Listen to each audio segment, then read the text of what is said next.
Welcome to the Gear Garage Live Show.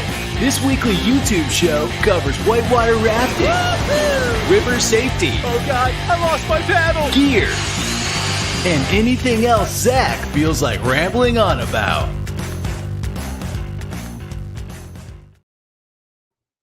Well, welcome to the Gear Garage Live Show. This is Thanksgiving week. Thank you everybody for watching. This is a show, like the intro said, where I just answer questions that I've received during the week. We're trying something new, actually. There's a vertical version of this for YouTube. The streaming software we have allows us to do this on your phone vertically. I have no idea if it's going to be good or bad that way. If you are seeing it that way, I'd love to get some feedback. Did that work? Did it not work? Should we take it off? Anyway, if you watch on your phone, that's an option. It's going to be a little different. And we have a pretty packed show, so I'm just going to kind of get into it. Here are, let's go back. Let's get ahead of ourselves. Here's the show. First of all, I want to talk about GoRafting.com, our sponsor, talk about some notes, things that we did based on some requests that we had, and then just get to questions. There's a bunch of questions, so we're going to get to that in a second. And first, let's talk about GoRafting.com. They are super nice to sponsor the show, and I'm going to open their website up here and just take a gander at it. The really cool thing they do is they have, first of all, free river descriptions. So if you want to know about a river description, a river you're interested in doing, whether it's a common multi-day or it's an international trip, they have guides, and the guides are free. Like if you just want to go on their website and look at Fork Salmon, it's there. You can get good information. They recommend themselves as an outfitter. Same guys who do the app are associated with Idaho River Journeys. But they also, if you scroll down, it has a mile-by-mile guide. And the nice thing about this guide is it should be pretty accurate. Although I'm seeing a mile 5.28 Velvet Falls, it refers to August 23, and it's changed since then. Let's see if this responds to the update. It doesn't quite look like this. So they haven't quite updated it because it's changing a lot. But the nice thing about a online guide like this, instead of a paper guide, is as things change, they could update it. And so they did update it in 2003. They probably need to do an update now. I'll probably send them a note to do that. And as things change or as they get more information about rapids, they can keep updating this. So it's a free online guide. The awesome thing about this is you can download this guide to your phone. So for a cost, it's free online. But if you get this app called the Far Out app that hikers use, it's a common hiking app. You can get the app and then buy the maps for your phone for really rivers that you like. So the Grand Canyon is $30. This Whitewater Classics bundle for $60 is an insane deal. Like I would recommend that they didn't do it because you get look at all these sections you get. You get all of these together, and this includes the Grand Canyon, Hell's Canyon, Illinois, which I wrote that one. It's pretty good. It could be better. I should improve it, but it's pretty good. It's a map. Maine salmon, a bunch of day trips you probably wouldn't use. Middle Fork of the Salmon, all for $60. And the cool thing about when you're using their did it go over? Oh, it opened up a new page. So I'm on that page. Anyway, when I click best deal, it opened up a new page. You're not all seeing that, but it has a lot of these runs on that maps thing. So it's a sweet app. And the cool thing is when you're in the app, it knows where you're at. It tells you how far to the next camp or the next rapid. So it knows where you're at. It's not just a dot on a map and there's like stuff listed. There's a view of it. I use this in the Grand Canyon. I loved it. There's a view of it that tells you, hey, you want this camp is 3.2 miles there. Oh, you went a little further. It's 3.1 miles. So it tells your distance and it includes photos. And so when we were in the Grand Canyon, there was a certain camp. We were looking for a camp on like night 10 or something. And I looked at the photos of the camp. I'm like, I've never heard of this camp, but the photos look sweet. And it was a sweet camp. So I don't know. I highly recommend this app. I think this is the feature. I've mentioned this many times in past shows. It's been a few months since I've mentioned one of our sponsors, GoRafting.com. But I really think this kind of app is the future. Paper maps are cool. They're nice to have. The same way you can lose your phone, you can lose a paper map. But this is updatable. It's modern. It works. Craig here says, I got the bundle. It's great. Using Hell's Canyon camps. Yeah, dude, that's the sweet thing.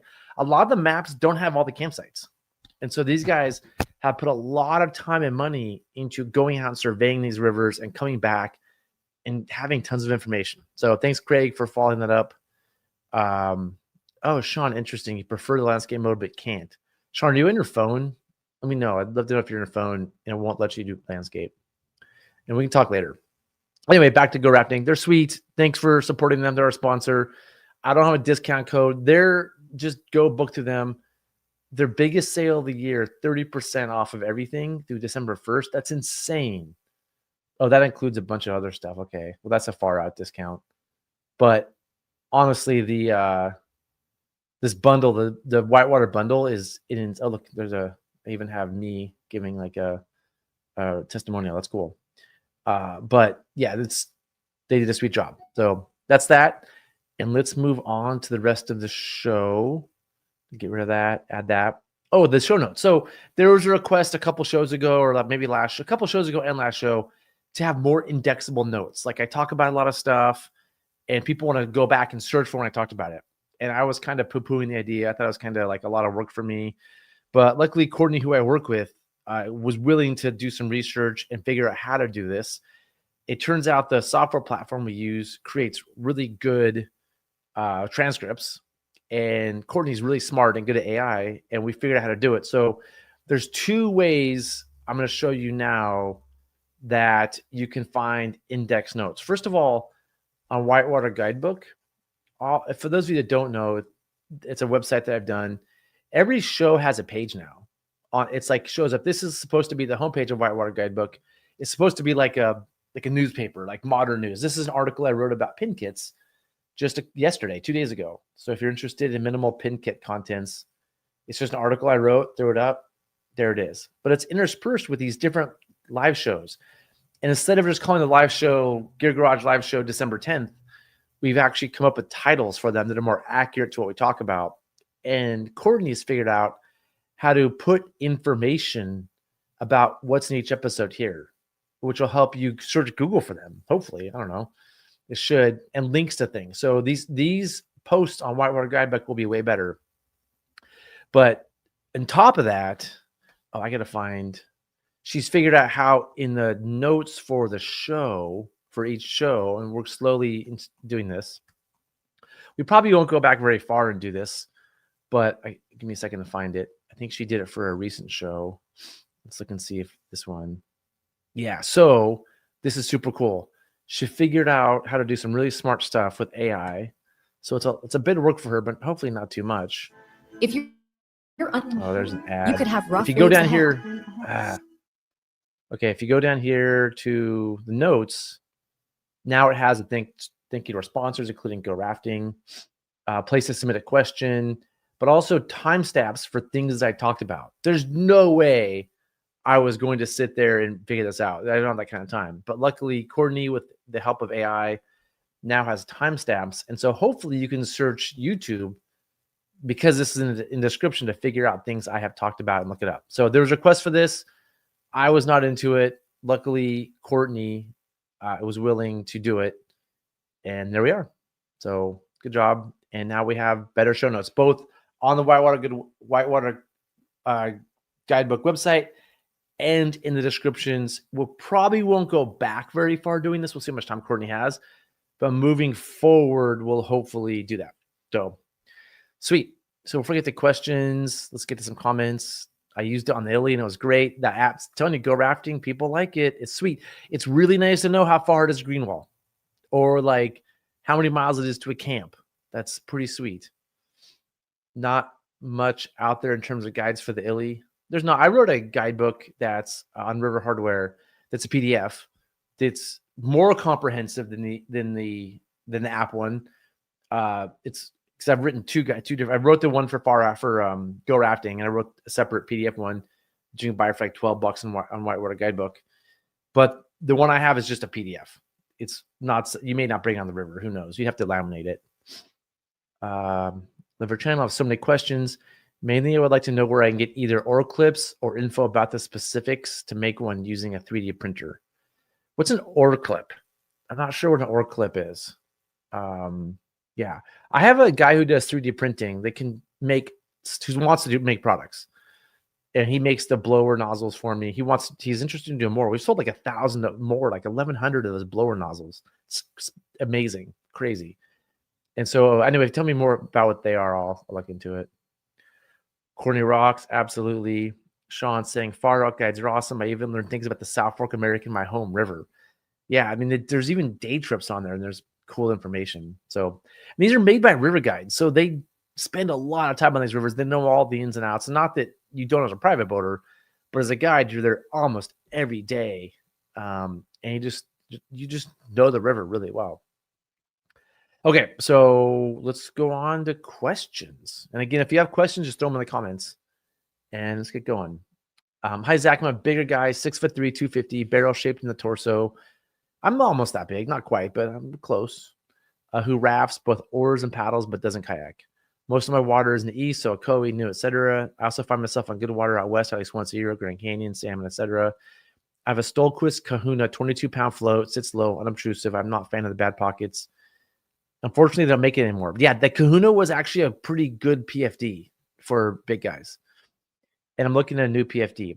And the Kahuna and the NRS Big Water Guide are, I would say, kind of comparable. They both have bad pockets. They both have a front zip, and both have more flotation. The Stolquist Kahuna looked cooler and was cooler. The NRS Big Water Guide is definitely nerd alert, but it has flotation, which for us big guys is very important. Anyway, I kind of like the Maximus Centurion, but I'm concerned the float is a little light. Would you run something like that over an Indus or NRS Big Water Guide? So I'm going to go with NRS Big Water Guide here. It's because it's the closest to the one you had, the Kahuna. I like the Centurion. I have one. I think I have one back here. I'm not going to bring it out. Centurion is good. It's a little light on flotation, but it's more than the minimum. So it's better than nothing. The problem with both the Centurion and the Indus is they're designed for kayaking. They're not designed for anything but kayaking. And so they do sit high, which you need to have for kayaking. And yeah, they're not like, they don't sit low like you would want if you're a whitewater raptor only. And so unfortunately, you should try these on. It's not like you can just, based on my information, get one. But it's 6'3", 250 when I'm almost that big. I have used all of them for rafting, and I feel the safest in the NRS Big Water Guide. The pockets suck. A few other things suck about it. Like if you row a lot and you ship your oars like you should, your oar handle can get caught in a weird pocket they put in there for some stupid reason. If you want pockets, then you have to decide between the Maximus Centurion and the Indus. I feel like for tall guys, the Indus just sits too high. I don't think it's a good PFD for tall guys like me. I don't like it that much. It's so bulky in the front, it's hard to get back into rafts. Whereas the Big Water Guide spreads the flotation out more, and it's easier to get back into rafts. So if you want to pull yourself back in a raft, which you may need to do, which is an important skill, the Indus makes it harder. If you're struggling with it, the Indus makes it really hard. Where the Stolquist or the Maximus Centurion, good pockets, so good for so many reasons, but I think it's a little light on the flotation. Let's actually look at the Centurion one more time. Maximus Centurion. I wore one a lot last spring. I wore it safety kayaking a bunch, and I started wearing it rafting, but I kind of lean toward other ones. I think the flotation is like 18 pounds on, let's see, XL, 2XL. Where's the technical features? It's 18 pounds. So I think the Big Water Guide is 23 to 4. The Indus is, I think, 22, if I remember right. It's this big step down in terms of flotation. It is cool, though. It's a good jacket. It has like nice pockets, nice protection. I do like this PFD a lot. So I don't know. If you like to float, I think I would go with the Big Water Guide. If you want to look cool, I don't know. If you want to look cool, this is pretty sweet. And the Indus looks sweet too. This has better pockets than the Indus too. I think this for less flotation. I think this one's easier to get in a raft, and this has much better pockets and storage. And this has the side buckles, which is a big bonus too. You look on the sides, these buckles, you don't have to if you're not super flexible, getting the Indus on is really hard over your head. This has a side bucket, so putting it on as an older person who's not, super flexible, it's kind of nice. So lots of pros and cons. Hopefully that helps. If I had to make the decision for you, big water guide, flotation trumps all. Okay, next. Another question about this. Oh, here's some comments. Let's get to these first. The clips you use of pins and clips. Hey, grape juice. I don't think you can 3D print metal. Hold on. Okay. So grape juice. Give me a second. This is a clip. This is called a clip. This is metal. I don't think you can 3D print metal. If you're talking about this thing, the plastic holder thing, I'm thinking about working with them to make some of those. And I just haven't emailed them yet. Let me know if that's what you want, the plastic thing. If you're talking about clips, though, I don't know. I don't have an answer for you. I don't know how to 3D print those. Okay, let's see. Here's a comment. Big water guide plus waist belt throwback with some extra pockets for odds and ends, Batman style. Yeah. Big water guide with waist belt. Yeah. So this is an interesting. The big water guides it's hard to beat. Let's see. And I just want to. If what he's talking about here is why. Let's go to River Hardware. This is a website that I run. I operate. So this is a little bit of a commercial. These are the throw bags that I like. These waist belt throw bags. They have a pocket. So this is the flip line pocket where you can put a flip line and a few odds and ends. It is a little Batman style. It's not total Batman style. It's actually pretty sleek. And so, if you get a waist belt throwback in one of these, you could throw at least a flip line in, maybe a flip line in like a carabiner, maybe a pulley if you really wanted to. Here we go. It says fits large carabiner plus 4 meter knotted webbing, which is okay, or 2 carabiners plus 2 prussics plus 2 small pulleys. So I don't know. That's if you're looking for storage, and the problem with the big water guide is the storage, that is a solution. Okay, let's move on. Oh, one more thing. I still love my Rescue Ops Force 6, 26 pound. I mean, talk about nerd alert. Rescue Ops 6P. I've looked at this one a few times. A lot of people like this one. This one is so nerdy looking. It's like, if you can handle the nerd factor, I think this might be a good PFD. I feel like it did have an issue with it, and I think it's a handle on the back. Oh, it buttons down. That's kind of cool. This is not a terrible idea. At 26 pounds of flotation, that's pretty sweet. Decent pockets. It's got the rescue harness. It's designed for whitewater rescue, but this is something to consider for sure. I felt like there was something I really didn't like about it. I guess maybe the thing I don't like is how nerdy it looks, but that's the problem with being vain. Yes, the clip I wasn't aware is made of metal. Yeah, I mean, you can't make those out of plastic. You just can't. I don't know where to buy them. Yeah, I have a strategic reserve for me, so I don't have to buy any ever. The best place to find these clips is search Facebook, because people are selling these things off and on here and there. Or just search Google for pins and clips used. That's the place to find them. Float like a cork nerd. I don't know what that means, but it sounds good. I mean, 26 pounds of flotation. If you're over 240 pounds, you just can't be running like an 18-pound float. I mean, at 250, I shouldn't have even recommended the 18-pound Stolquist. You need flotation. That's just you just need it. So this is a smart decision, Sean, going with that PFD. I'm sure you float great, but you look nerdy. All right, here we go. Another question, same topic, it looks like. Thanks for all that you do. You're one of the first sources I check for all things river. I hope that's not a mistake. Thank you. That's nice to hear. My friends and I have been debating high float PFDs like Astral Indus. We keep going back to the idea of keeper holes that will hold you if you have too much flotation. The idea is that if you have less flotation, you can ball up, sink to the bottom, and either starfish or puff off the bottom to escape the hole. Some say that if you have too much flotation in certain holes, you'll never get the chance to be spit out and you'll be a flush drowning. Okay, before I get to the rest of this, I think I've heard this before. I learned this when I was young, when I was like a, first year guide. I was taught this by a bunch of 23-year-olds who just heard the same thing from other people. I think this has just been passed down, and I think it's bad advice. I think I don't know of an example of somebody having too much flotation, flush drowning from a hole. I've just never heard of that. Like, oh man, that person drowned because their life jacket floated them too much.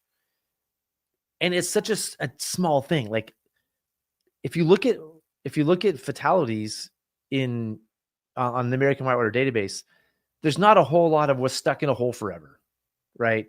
There's a lot of just flush drowning, right? Which means they floated downstream, they died, nobody knows what happened, right? I don't think it was just they were stuck in flush drown. This is just me thinking.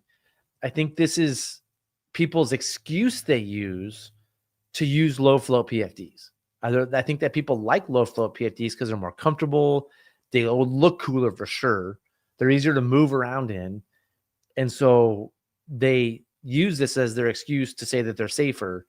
But I don't think there's any data or any examples of this being real. This is just kind of like a thing people talk about, that you can escape holes better by going low in a low flow PFD. Yeah. So anyway, here's the rest of his question. Do you know if there have been any scientific tests to back this claim? No, there hasn't been any scientific tests. This is just some dude who came up with this concept and then spread it around, and it became, that's my theory. I don't think anybody has any real facts behind this. And actually, my first year guiding on the Tuolumne, it was a high water year in California. A guide died because he flipped in a hole and grazed grindstone. And then all of his passengers swam in higher flow PFDs. They were fine, but he had a low flow PFD and the guy died. And it's attributed to having a low flow PFD. So let's see. Have you ever thrown your dummy into keeper holes with different PFDs to see how sticky they are? I haven't. That sounds like a lot of. It's really, yeah. I'm not that kind of. That's actually interesting. I should think about that. There's a pretty nasty keeper hole near me that we could do that. It's something I'm not sure if I have the time to do that, but it's an interesting idea. I'll just tell you this. I've seen a lot of people go into holes. A lot. I've been in a lot of holes. Like gone a hole and flipped. Yeah, I've swam in a lot of holes, and I've seen a lot of people swim in holes. You eventually come out. This idea that you're in there forever and that you have to like ball up like a ball and go to the bottom, it's super rare. It's an issue on like low head dams, but I don't think a high float versus low float PFD is going to help you in a low head dam either. I don't think that's the difference. So my take on this is, if you don't want to flush drown, you want flotation. Like, it seems to make sense that the higher your head is, the more you can breathe, the better. And flotation also, like, there's going to be, I guarantee there's going to be some comments about this that's like, well, your body's neutrally buoyant, blah, blah, blah, blah. Flotation equals force up. So when you swim, sometimes you go down deep. Flotation moves you up to the surface faster. It's just fact. So like if you go deep, you go down deep, you want to get up quicker. You don't want to be down underwater a long time in a low float PFD. The bigger of a mass you are, the more force it takes you to go up. It's Newton's second law, right? F equals ma. I think that was the second law. I don't know. Maybe it's his fifth law. I can't remember, but it's a law that Newton came up with. So like you want force and you don't want mass. And if you have more mass, you need more force to accelerate up. The bottom line is you want to accelerate up. You want force pushing you up, and that comes from flotation. Okay, more generally, are there ways to identify keeper holes versus normal holes that will eventually let you go? Yeah, there are. Don't want to do a whole lesson on this. I have a whiteboard that's free. Oh, guess what? I have a whiteboard that's free. Pretty simple. So this is like hydrology 101 type stuff. So there's a couple things you want to look for. So if this is you, yay, I'm here swimming. That's a bad person.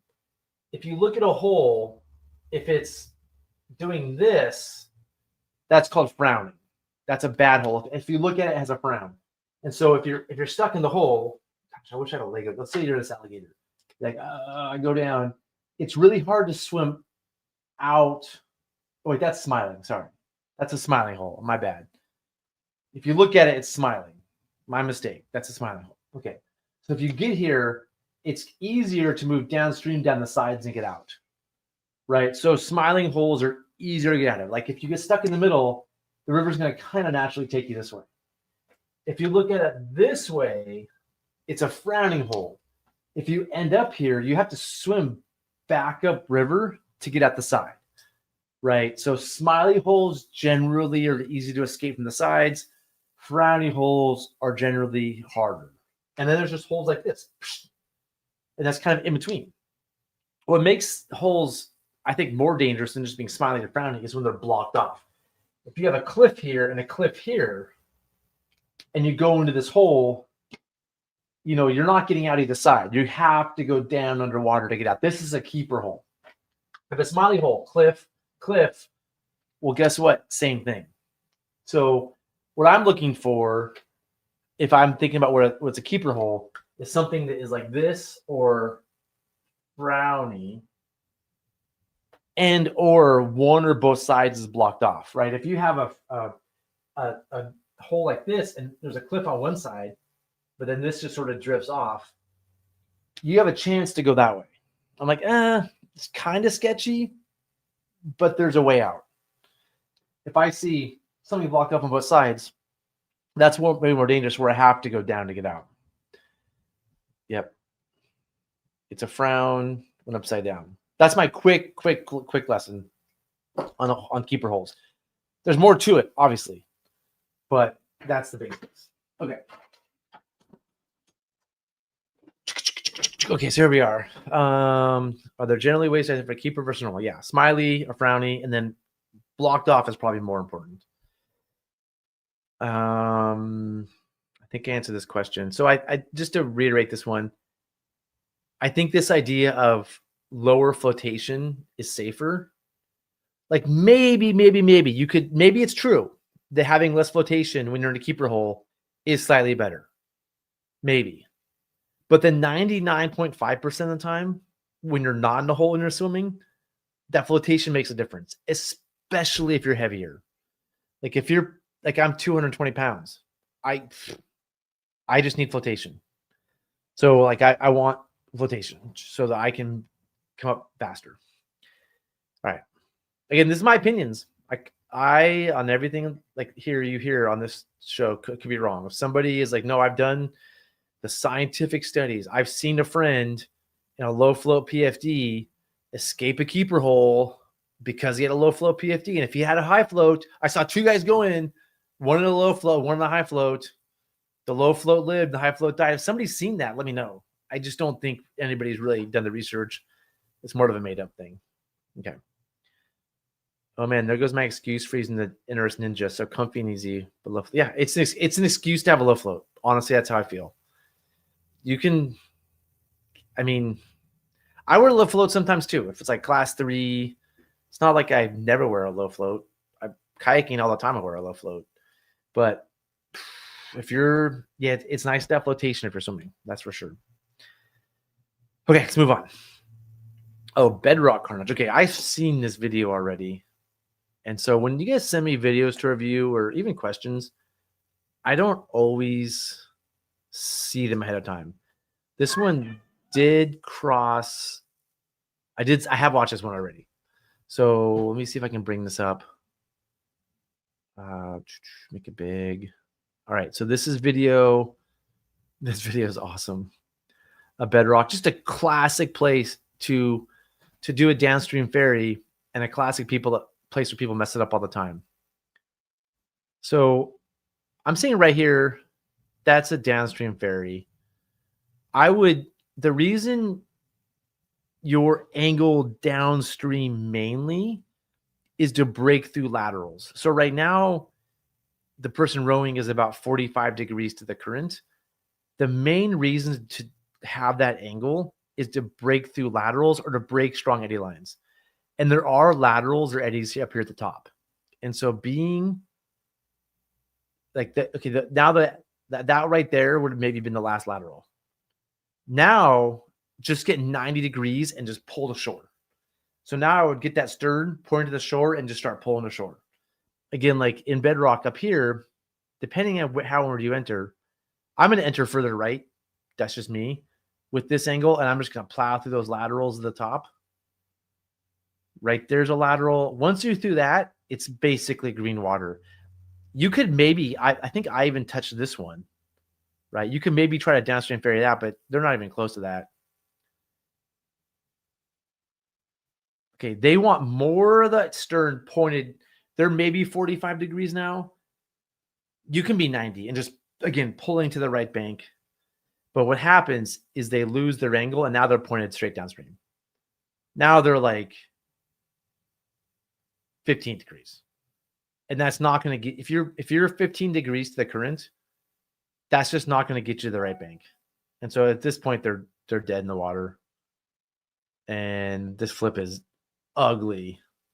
Oh, downstream flip. That is so, I didn't see that coming. Oh, I hope they're not hurt.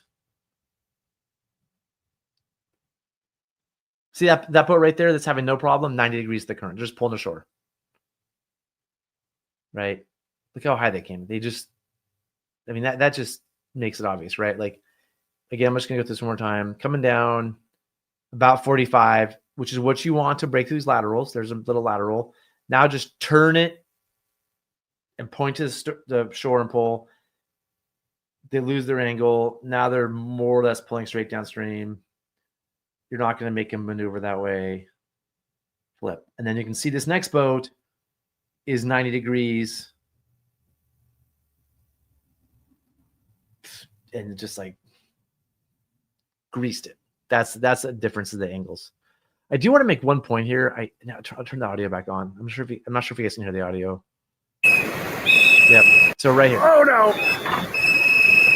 I feel like that whistle is just, I guess it doesn't hurt, but like, why? Like, people see a problem, a swimmer, a flip, and they go to their whistle. I don't know where you're learning to do that. Swimmer means, I don't know who out there is there to hear the whistle. Like, who are you whistling to? Whose attention you're trying to get? I feel like people are learning somewhere in classes that accident equals whistle, swimmer equals whistle. A whistle means attention on me so I can convey something, right? As soon as you blow the whistle, I feel like you're slowing down the reaction to the problem, because you, instead of now there are two people downstream possibly hurt, right? And an upstream, a boat going downstream. How do you save them? I don't know. You go get them, get in your boat and go get them. The time you took to blow that whistle took a few seconds from reaction time. And it made the people around you look at you, because that's what you're supposed to do when somebody blows a whistle. And so you slow down the reaction, even if it's like a few seconds. Let's say that was 5 seconds to slow down the reaction. That's 5 seconds. And so I'm just going to say I disagree with the whistle here. Somebody flipped, awesome. Go deal with it. Like, go get to work, right? Go do the thing. Blowing the whistle for just because, I don't get. Now, if there was somebody who could have been helpful and they were within whistle blast and you blew the whistle and they didn't see that. Let's say somebody was like, I don't know, picking their nose down there and they didn't see the flip. Yeah, I can see blowing the whistle. So, hey, there's a flip. Let's go deal with it. But I'm pretty sure all eyes were on, I mean, it's Bedrock. Everybody's watching this. Like, people saw it. You didn't need to blow the whistle and to let people know. They know, right? Now go save them. And whistles, there's a couple reasons you don't want to blow whistles in general. One is it raises the anxiety level. So people who were like already nervous, that whistle just like, oh, it just makes the heartbeat faster, which can lead to bad decision making. And two, the more you blow whistles, the less valuable they are. It's a like limited quantity thing. So if you're blowing whistles every time there's a swimmer, if somebody's about to die and you blow a whistle, people are like, oh yeah, they're blowing the whistle again. Like, you want to save the whistle for when you need it, when you need to get people's attention. That's when you need to, not just like anytime something happens. All right, I'm going to get my soapbox. I just feel strongly about that one. Okay, cool. Next thing. So that's my, thanks for sharing. That's my commentary. Moving on. Hey, Zach, I want to hear thoughts about South Fork of the Salmon. What flows are good for rafting and recommended boat? Bad idea to have a passenger princess. I've only done it once. It was a long time ago. And that's why I write descriptions on River Hardware or not River Hardware, Whitewater Guidebook, because I don't remember the answer to these questions. I did the river once, and I wrote a description. I took some photos. And so everything I know about a lot of rivers is here. And what does it say about flow? Recommended level is 3 to 4 feet at the crossel gauge. That's just the best I can tell you. That's a recommended level. I felt like the level we did that, I think was in there, was a nice level. Wasn't super high, wasn't low. I think it was in that range. That's where these photos are from. It's from that like nice, it's just a good solid level. Things were just padded, nice, but not super big. The South Fork Salmon, I would not go in there if it's big. I know that people go into the South Fork Salmon at higher water kayaking, and they say it's really hard, which makes sense. And so I wouldn't go too high. Recommend a boat. I mean, if you're a kayaker, kayaks are pretty sweet. If you're a catboater, if you're deciding doing a catboat and a catboat's going to be easier. When I did it, I rode a raft. Here's the photos from that trip. I rode a raft because I wanted to make it a little. There's a bunch of cat rafts, and then there's my raft. Kind of because I want to make it a little harder. I want to challenge myself. And there was just a lot of group gear. You see those big white coolers? There's just group gear that catboaters couldn't take. And so I was able to take more group gear so we can have a little bit better food and just more stuff. And so I don't know. I think a raft is fine, but it's definitely harder. A catboat's going to make it easier. And of course, if you're a good kayaker, that's like a no-brainer. Just take a kayak. Bad idea to have a passenger princess. It's just more weight. So it depends how good you are. Are you good? And it really depends on who's your team. Like, do you have downstream safety the whole time? If you flip, if your passenger princess swims, do you have good downstream containment for that? Do you have the right people that can do it? Or do you have people that are tight with boat spacing, always looking back? Do you think they're doing that, or are they?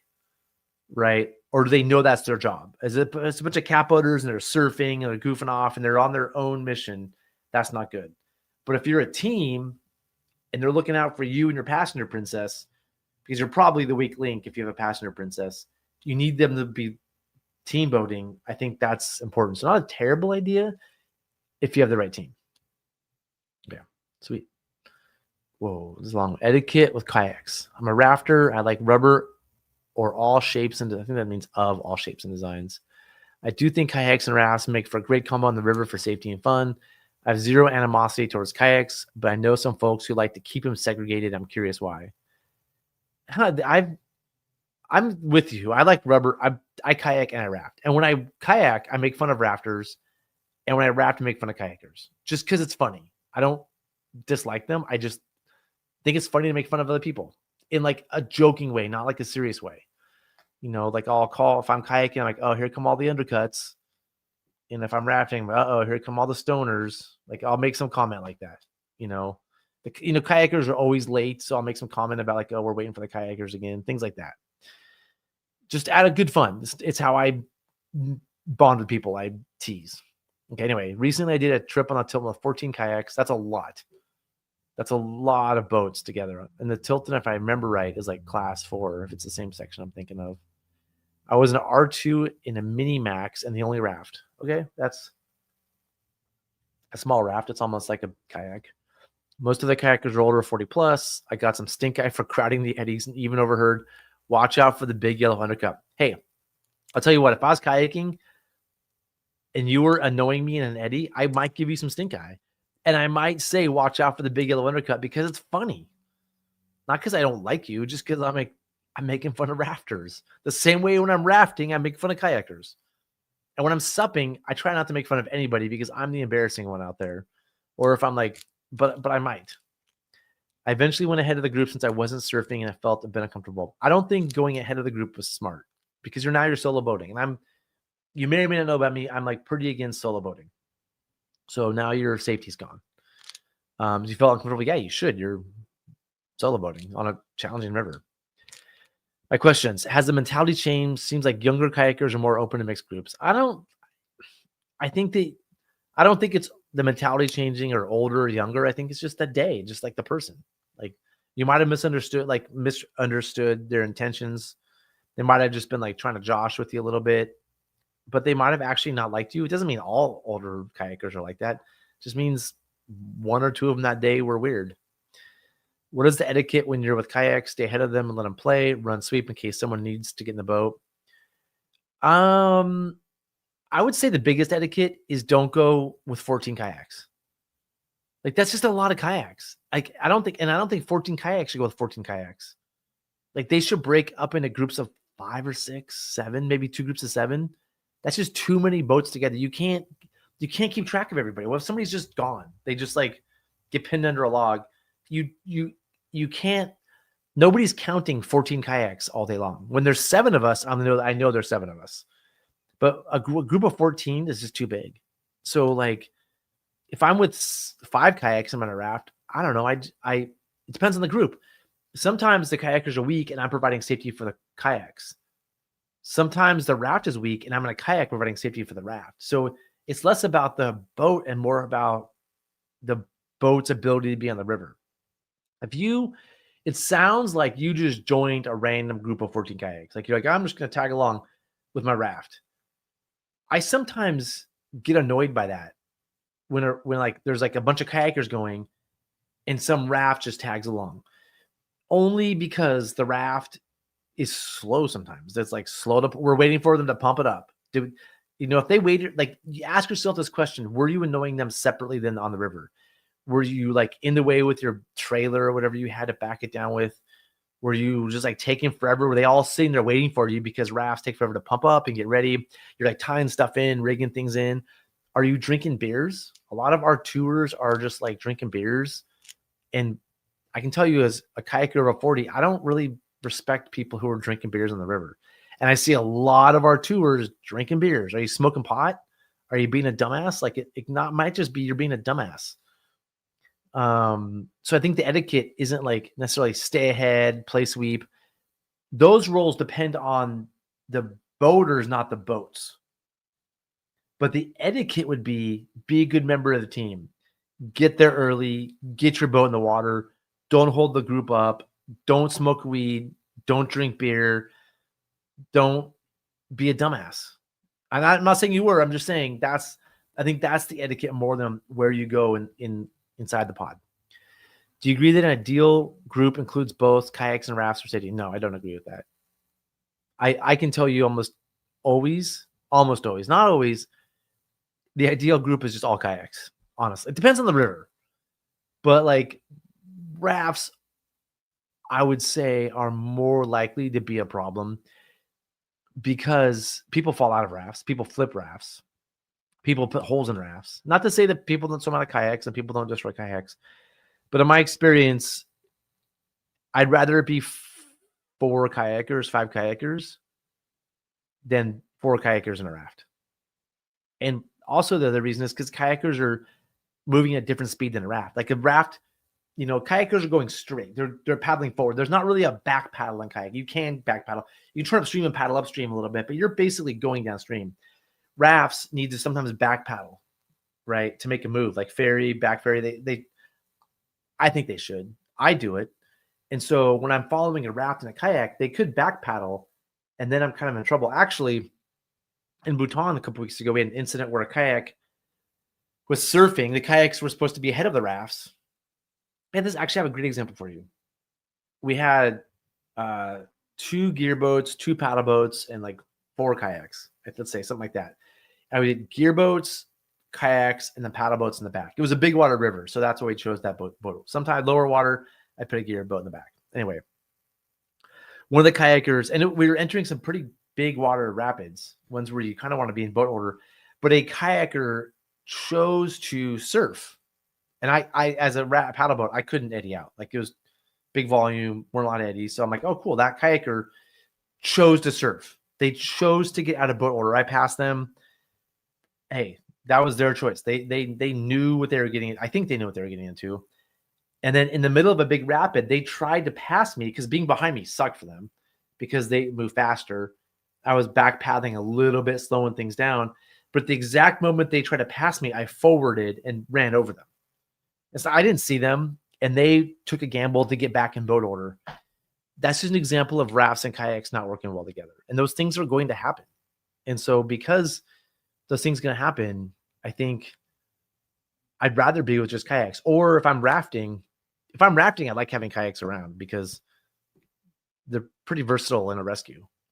So if it's a bunch of rafts and 2 kayakers join, awesome. But if it's a bunch of kayakers and a raft join, I am like a little wary because of the issues that the raft can pose. I'm not upset. I'm like, sweet, a raft's here. I'll just try to stay away from it.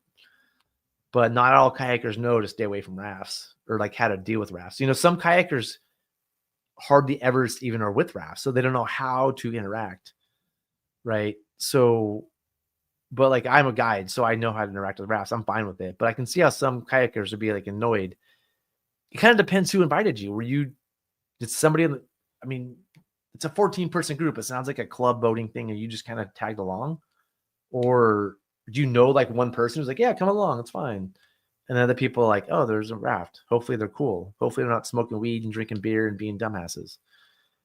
Yeah, sorry, I got sidetracked. Do you agree the ideal group includes both rafts and kayak? Yeah, no. No. I think if you're a rafter, the ideal group includes both kayaks and rafts. But if you're a kayaker, the ideal group includes with kayaks. Although a raft is useful if a kayaker gets super hurt. So if a kayaker like dislocates a shoulder, or I've had this happen a few times, or swims and breaks their boat or loses their boat, that raft is kind of critical. So there are times when the raft is useful for safety. Okay. Anyway, are kayakers just cranky and should I just run them over? I can tell you what, I'm a cranky kayaker. I just want to go kayaking. Like I don't go kayaking to like sit at put in forever and talk about how awesome I am, or to like on the river have like in-depth conversations. We can do that at home, coffee shop. I'm going kayaking to go kayaking. And as soon as people are slowing me down from going kayaking, I'm getting cranky. So if you're a rafter and I just want to go kayaking and you're like taking forever here, taking forever there, and I'm waiting for you all day, I'm going to be cranky because I want to be done so I can go do something else, like go watch a movie or something. I don't know. Go have a fun conversation at Starbucks. So some kayakers are cranky, not all. I'm a cranky kayaker, that's for sure. If I'm going kayaking with 3 or 4 friends and a raft comes along, I'm going to be dubious, honestly, for a little bit. You know, and if I have something to do at the end of the day and I'm like, oh man, that raft is slowing us down all day, I'm going to be annoyed. Okay.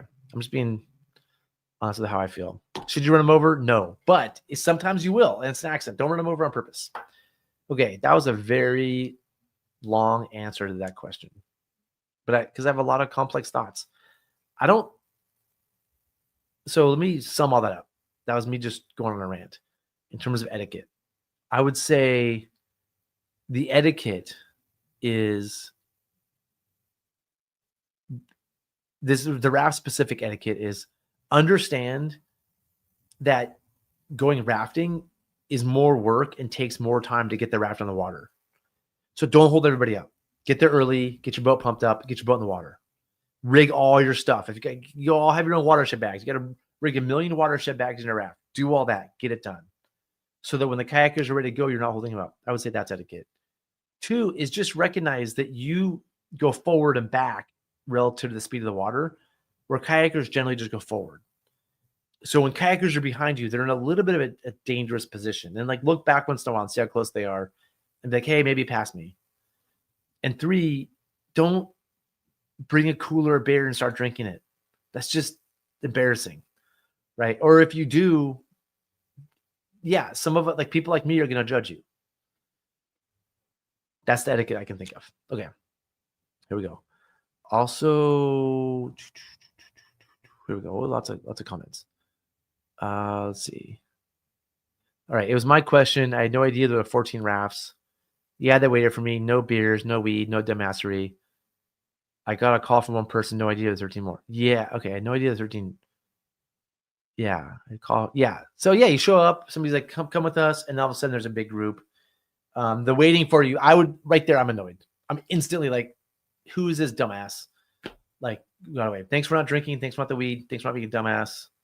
Yeah, cool. Yeah, I mean, yeah. Then Somebody called you, invited you, you went. Yeah, I would say the only thing here is like don't make them wait for you. As a rafter, I like the idea of a combo trip to help set safety. Yeah, of course. As a rafter, you want kayakers. Yeah, I want safety kayakers too. Like I want safety kayakers from kayaking. As a rafter, safety kayakers are great. As a kayaker, rafters don't help out that much. They're more of a liability, right? Kayaks are more of an asset in general, and rafts are more of a liability in general. I can think of 5 examples of being in a raft saving kayaks. So it's not 100%, but in general, as a rafter, yeah, you want a combo trip. Yeah, I knew one person only. Cool. As also a raft out in front usually obscures the kayaker's view downstream, rafts to the back. Yeah, I mean, depends on the group. I mean, if I'm a kayaker and I know the river, I don't need to see my view downstream. I know where I'm at and I'm doing. If I'm a good kayaker, I'll just. I mean, I don't want the raft out front because that's 2 swimmers. Usually it's an R2 or more. Like if it's one person, but if it's like that's one boat, multiple swimmers, right? And so a kayak out front is better for safety. But if I'm behind a raft, like I can usually, if it's obscure my view, I'll just catch an eddy and like get way ahead, right? Like I'll do my best to like be there for safety, but also like make good decisions. So I can deal. A good kayaker can deal with a raft out front. That's what I meant about safety. They can get in the boat if there's injury or something. Yeah, yep. I like a kayak. Yeah, I mean, a raft can certainly be super useful to kayakers. And as somebody, I both raft and kayak a lot of each. I'm usually a kayaker helping a raft and rarely a raft helping a kayaker. It's way more common for kayaks to help rafts. But yeah. Not sure why you assume rafters are drinking smoking. Yeah, well, because I go boating. I see it. Dude, at least where I live. I mean, I'm just telling you what I see. I mean, I see kayakers not as much as a few years ago. A few years ago, there was a problem where I live. People were drinking wine and beers, chugging beers that put in a little bit. But like, dude, when I go boating here in the winter, like rafts are carrying coolers of beer and they're drinking beer on the way down, on hard runs. So they're not all doing it, but I see it. And it's annoying to me. Like in my brain, when I'm thinking about this, you were in the Tilton, but I'm in the wind a lot. And that sometimes I kayak the wind, sometimes I raft the wind. I do. Sometimes I cap out the wind. I choose it based on who I'm going with. But I see a lot of rafters on the wind, which is like a solid class 4 run, packing beers in a little zip pouches, bringing coolers of beers, and usually not in the big rapids. Usually when it's just like class 2, 3. But sometimes they're drinking beers that put in. They go rafting. They have another beer partway down, beer takeout. Like I'm just telling you what I see. Okay. All right. Let's see. I think that's the last question. Let me make sure. Let me take the comment off. Let's go back to here. That is the last question. Wow, what an episode. I feel like I talked a ton. I'm probably going to lose my voice. Probably drank too much coffee before this one got started. But thank you all for watching. I just want to go back. Remember that we have better show notes that you can see on Whitewater Guidebook. And don't forget about GoRafting.com. They have great river maps. And finally, for those of you on YouTube, I did there's a vertical version of this that we're testing that you're seeing as an option. If you don't like it, let me know. If you liked it, let me know. I don't know if we're going to keep doing it, but we thought we'd test it out this week. And yeah, that's it for this episode. See you all probably next Tuesday. Have a good Thanksgiving.